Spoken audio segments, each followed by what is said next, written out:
Jueves, día de biografías. ¿Con qué nos sorprenderá hoy el señor Fernando Meli? Hola, Fer, ¿cómo te va? Buenos días, ¿cómo andan? Muy bien. Me alegro.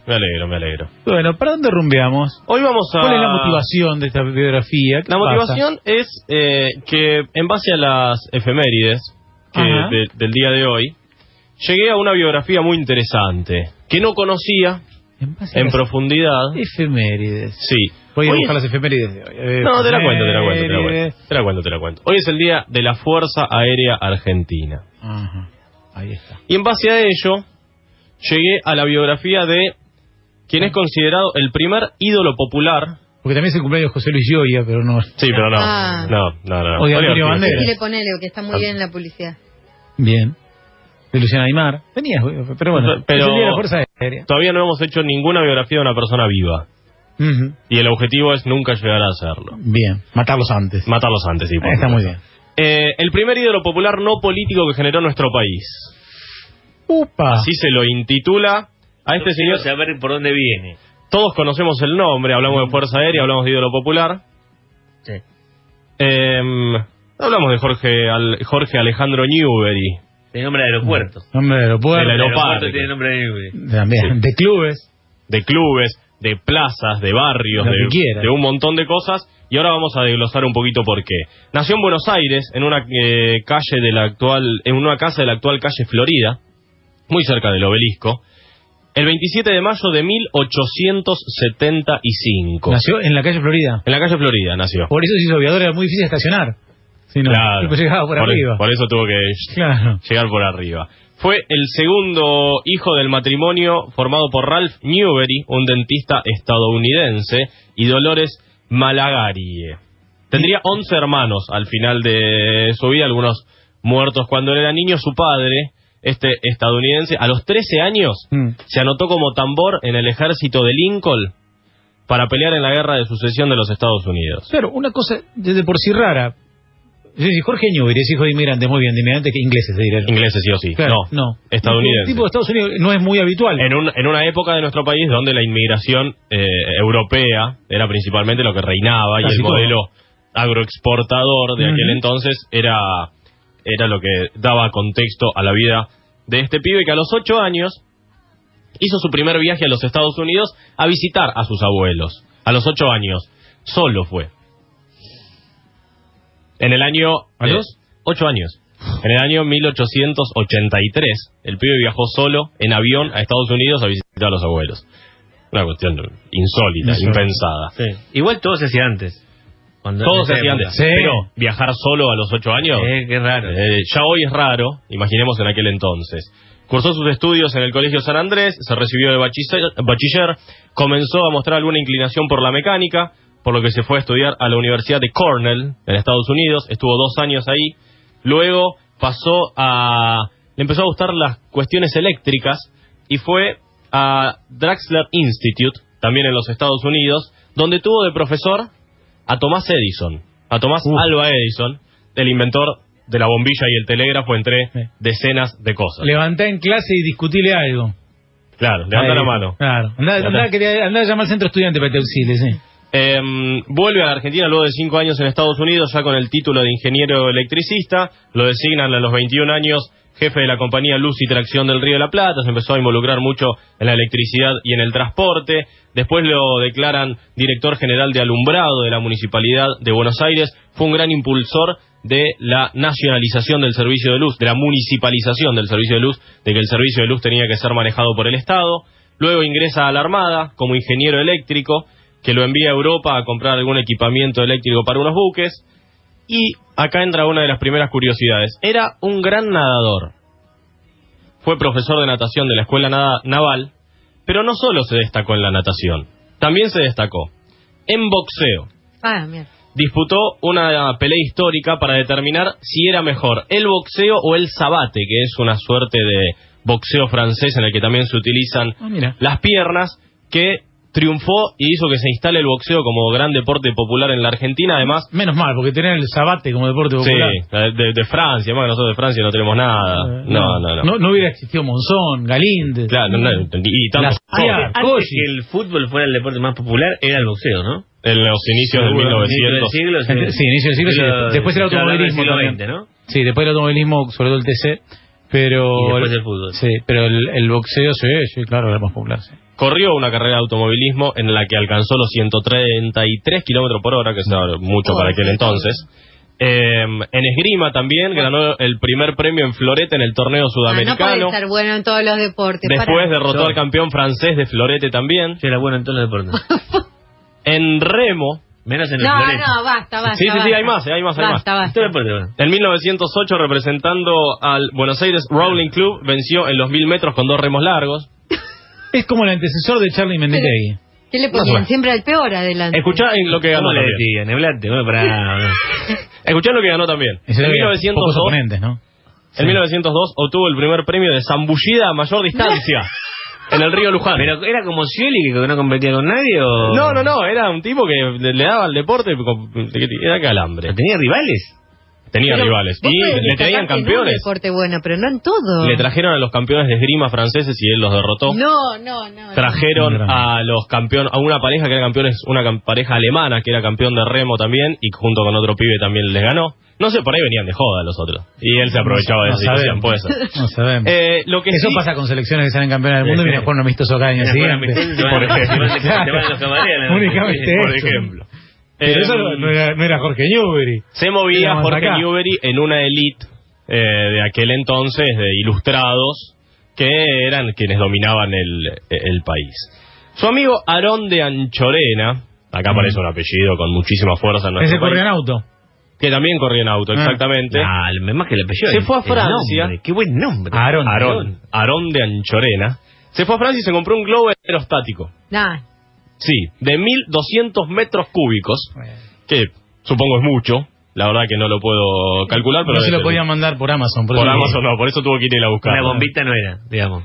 El 25 de diciembre de 1907, Jorge Newbery y su amigo partieron en el globo llamado Pampero, y a los pocos días, en base a todo ello, fundarían el Aeroclub Argentino, que sería la institución precursora que desembocaría en la Fuerza Aérea de nuestro país. Su hermano, Eduardo Newbery, que era otro de los destacados de la familia, se entusiasmó mucho con este tema de los globos y dijo: quiero volar yo también. Entonces le pidió prestado el Pampero a Anchorena y con un amigo dijeron: vamos a batir el récord en vuelo nocturno. Una época de mucho récord, que se buscaba superar mucho el récord y ahora lo vamos a contar también. Más ese, ¿no? El 17 de octubre de 1908 salió y nunca volvió. No volvió más. Sí, Exactamente, sus restos nunca fueron encontrados y tampoco los restos del globo. A raíz de esto, Newbery renuncia al Aeroclub Argentino, cosa que después se incorpora porque parte en El Patriota, perteneciente al Aeroclub, a hacer otros vuelos, y el hecho de la muerte del hermano de Newbery le dio muy mala reputación a los globos.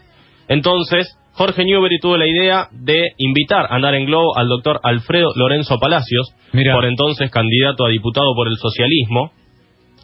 Y Palacios dijo, luego de haber volado en globo: yo sabía lo que era una nube, pero nunca la había tocado. Y cuando nos hallamos a pleno sol y la sombra del globo resbalando sobre las nubes, asistí a un maravilloso espectáculo que jamás viera ni imaginara. Las hazañas y los viajes de Jorge Newbery empezaron a tener mucho conocimiento popular, se empezaron a difundir mucho, lo empezaron a conocer como el loco de los globos, empezó a tener mucho renombre por las cosas que hacía y decide preparar una excursión un poco más larga. Entonces agarra su propio globo que se había comprado, que era el Huracán, y después vamos a desembocar en el fútbol con esta historia. Claro. Les digo globo y huracán y sabrán a qué me voy a referir. Y el 27 de diciembre de 1909 se embarcó rumbo al este cruzando el Río de la Plata. Mientras cruzaba, escribió: Eduardo, ¿dónde estás? ¿En qué capa de las nubes te escondes? ¿En qué lugar de este cielo inmenso te has perdido? ¿En qué galaxia has puesto tus pies, tu coraje y tu sonrisa de niño? Le escribía, por supuesto, al hermano difunto. Pasó a la isla Martín García, empezó a notar que estaba pasando por arriba de Uruguay, siguió un poco más, volaba a unos 3.000 metros de altura, unos 3 grados bajo cero, así en ese momento, en el globo. Cuando decidió concluir la excursión y bajar, notó que estaba en la ciudad de Valle, en Uruguay, habiendo cruzado o habiendo atravesado 3 países, estado en 3 países en un mismo vuelo, batiendo el récord sudamericano de distancia, 550 kilómetros en globo, 6ª ubicación en el mundo, ¿Viste? Esto era todo récord, ¿eh? Buscaban todo el tiempo el récord. 13 horas volando, también era el récord sudamericano y la cuarta ubicación en el mundo. Sin embargo, luego de su vuelta, al poco tiempo muere su madre y su único hijo, su único descendiente, y ya tenía la muerte del hermano, la muerte de la madre, la muerte de un hijo. Entonces decide armar un globo, el Eduardo Newbery, perdón, en honor a su hermano, volviendo a batir un récord de distancia con 660 kilómetros. Decíamos, desde su lugar de alumbrado fue muy importante para la luz en Buenos Aires, para que se instale el servicio eléctrico de la calle. El servicio eléctrico, sí, de alumbrado de Buenos Aires. Hizo una investigación muy fuerte sobre el transporte y el teléfono en Nueva York. Cuando se descubrió petróleo en Comodoro Rivadavia, hizo toda una explicación de más de 300 páginas que se llamaba El petróleo, contando toda la historia de la explotación del petróleo y de para qué servía. También un tipo que estaba en la ciencia, en el deporte, en los servicios públicos, en absolutamente todo. El 10 de mayo de 1910 se recibe de piloto de aviación, siendo el 8º en nuestro país. En 1912, como decíamos, un día como hoy se crea la Escuela de Aviación Militar, es por eso que hoy es el Día de la Fuerza Aérea Argentina, y Newbery es designado para la dirección técnica. Sin embargo, no había guita para comprar aviones. Sí, fundamos la Fuerza Aérea, pero no tenemos plata para comprar aviones. Entonces, se creó una comisión... Más o menos, eso sí. Se creó una comisión para recolectar fondos en la sociedad, para que se vendían rifas y tarjetas y postales para recaudar plata para esto. Uno de los aviones que se compraron sería piloteado por Jorge Newbery el 25 de mayo de 1913, en la celebración del aniversario de la Revolución de Mayo. Sobre el hipódromo volaron 4 aviones, uno de ellos era piloteado por este señor. Pero no se conformó, y su nuevo objetivo era cruzar la cordillera de los Andes, por supuesto en avión, porque en globo sería imposible, fundamentalmente por el viento. Y acá empezamos casi el final de la historia. A él lo obsesionaba mucho que los chilenos pudieran cruzar antes que nosotros. Es decir, él no quería que los chilenos nos ganen en eso. Él quería cruzar antes que los chilenos. Entonces él se va a Europa a difundir toda esta cuestión, y cuando vuelve se entera que el chileno no iba a cruzar, entonces dice, tengo que cruzar yo. Antes que ello, su amigo Fels, Pablo Teodoro Fels, era un militar. Ya que estaba por ahí en el servicio militar, se robó un avión y se fue a Montevideo en avión.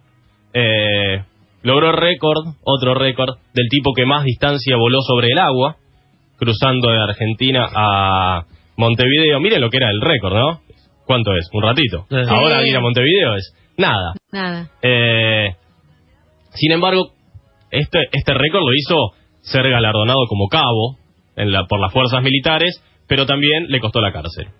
Y pues se afanó el avión. Se había afanado el avión. Se había ido sin permiso, se afanó un avión militar, le costó la buena y la mala. Se va, como decíamos.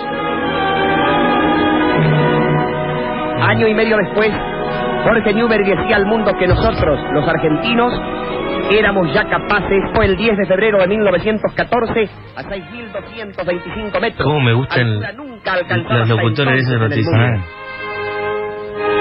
Dice el Rumper Tauber que se conoció más por la paloma.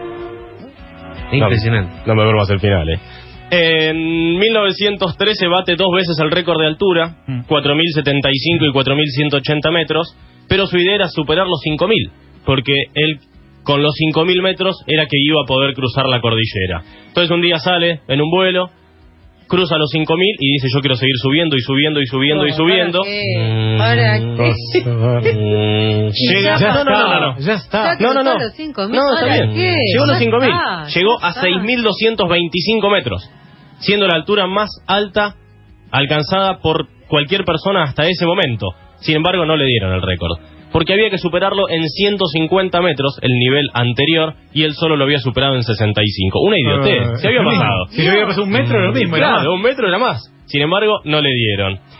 Él, Don amigo que dice que bailaba además muy bien el tango, entre todas esas preguntamos. sí, tiene muchos tangos dedicados a su nombre. El tango Corrientes y Esmeralda es nombrado. Exacto, en De Corrientes y Severiano Esmeralda es Dios. nombrado, además de tantos otros, algunos que se llaman Jorge Newbery. Decíamos que su gran obsesión era cruzar la cordillera y llegar a Chile. Entonces va a Mendoza, viaja a Mendoza para comenzar a planear justamente su vuelo. Y lo invitan a almorzar, el gobernador lo invita a almorzar. Están en una cena, una comitiva, toda la gente. Y este amigo Fels, el que había estado en Cana, ya pasaron algunos años de esto, el que había estado en Cana por haberse robado el avión y que fue ascendido a cabo, le presta un avión porque una señorita le dice: yo quiero ver cómo vuela usted, señor. Sí. Bueno, cómo no. Lo único igual. Tiene un par de botones que anda mal, pero llega. Le dijo Fels: fíjese que el ala izquierda tironea un poquito. Después cuando baje, coménteme a ver cómo lo puedo solucionar. Una niña le da una medallita de la Virgen de Lourdes. Y cuando la guarda, se da cuenta que no llevaba consigo, porque la tenía en su avión, que estaba en Buenos Aires preparándose para cruzar. De Loreto? No. Que es la patrona de los aviadores. Una imagen de su madre, que era con lo que siempre volaba. Era como... Le había quedado en su avión, que estaba en Buenos Aires. Se encontró con ella. Perfecto. ¿Cómo era el ruido, Mariano? Gracias. Hasta que un momento... Lo invita a su colega Jiménez Lastra a ir con él. ¿Para qué? Y este tironeo del ala se empieza a poner cada vez más complicado hasta que se le hace incontrolable. Le tiró mucho el ala. Ahí está, mirá. Y a las 6:30 de la tarde sale y a las 6:45 vuelve.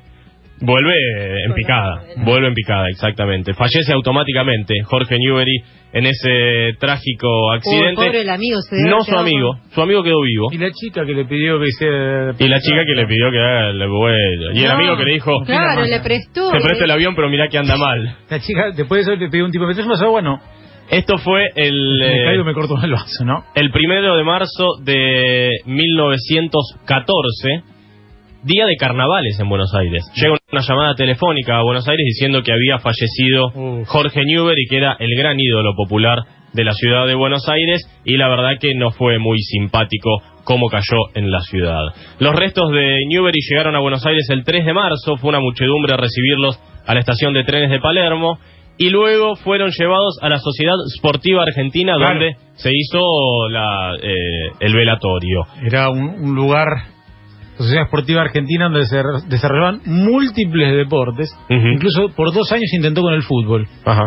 Pero sí, una especie de sociedad para darle lugar a todo este tipo de... Había mucho que tenía que ver con las sanciones en globo y demás. Fue enterrado, de ahí lo llevaron al cementerio de La Recoleta. Toda la gente salía a ver el pasar del carro que lo trasladaba. Frente al cementerio de la Recoleta se pusieron 4 aviones en homenaje. Llevaron 4 aviones al cementerio para homenajear a Jorge Newbery, uno de los cuales era el suyo, con el que iba a cruzar la cordillera, que finalmente no pudo realizar. Sí se realizó el vuelo 2 años después. Decíamos, fue una de las personas más mencionadas y a quienes más tangos se le han dedicado. Se hizo una película sobre su vida, ayer vi un ratito, Más allá del sol, 1975, protagonizada por Germán Kraus. ¿Germán Kraus es de Jorge Newbery? Sí, señor. Y además tiene un monumento muy importante en Villa Lugano, donde comenzó todo este circuito de la aviación. Por supuesto, el aeropuerto de la ciudad de Buenos Aires, Aeroparque, lleva su nombre. El gobierno de la ciudad de Buenos Aires entrega anualmente los premios Jorge Newbery a los deportistas más destacados del año. La Fundación Conex en 1980 le otorga la figura del premio Conex al fallecido Jorge Newbery, y además, por supuesto, calles, escuelas, plazas de todo el país. Y prometimos asociar a Huracán, asociar al Globo y asociar a Jorge Newbery. Dijimos que el 27 de diciembre de 1909 batió el récord sudamericano de duración y distancia con 500 kilómetros y 13 horas y 3 países. Argentina sobrevoló todo Uruguay y llegó a Brasil. Huracán se llamaba el globo en el que hizo esta hazaña, y el Club Atlético Huracán le pidió a Jorge Newbery si podía utilizar la imagen del globo como insignia del club. Claro. Jorge Newbery le contestó, entre otras cosas: al dar contestación a su expresiva y atenta carta, en la cual me solicitan mi conformidad para que vuestro club pueda usar el distintivo del globo Huracán, doy mi más completa conformidad, esperando que el team que lo lleve sobre su pecho sabrá hacerle el honor correspondiente al esférico que de un solo vuelo cruzó 3 repúblicas. Esa fue la contestación de Jorge Newbery. Los primeros años de Huracán fueron muy exitosos. Huracán adopta el distintivo de la camiseta y lo nombró socio honorífico y presidente honorífico. Pocos añitos después, 2 años después, logra 2 ascensos consecutivos, pasando de la tercera división a la segunda y de la segunda a la primera del fútbol argentino. Se fue para arriba con un globo. Y Huracán le escribe a Jorge Newbery: Huracán ha cumplido. Logró 3 categorías, como su globo cruzó 3 repúblicas y así satisfacemos tu deseo. Muy bien. Un grosso. Queda el consuelo que, bueno, se encontró con su hermano y le habrá contado a su hermano qué pasó.